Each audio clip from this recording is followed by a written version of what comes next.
Good morning guys, I'm Magduo Mix Vlog po ito. Ayan, so share ko lang po mga bagong tanim natin sa container. Ayan, mga sili po yan. Yan po ay bell pepper. Ayan, so since wala na tayong mapagtamnan na espasyo, ayan, nag-recreate po tayo kung paano makapagtanim pa rin. Ayan, so nagbinhi din po ako ng sili. Ayan, so naitanim ko na po sila mga guys. Ayan. Ayan sila. Medyo kinapalan ko sila guys para kung sakaling may mamatay. Ayan. Pinaikutan ko tong maliit na espasyo para may pinagkukuhanan po tayo ng ating mga sili. Ayan. Ito naman pong mga stick na to ay nagbinhi po ako ng malunggay.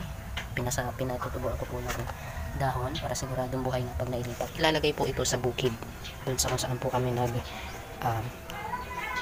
food tripping, and nilagyan ko po ng net para hindi milad ng masyado sa araw since katatanim lang. So yan, bigyan ko kayo ng update sa mga susunod na progress ng ating mga sili.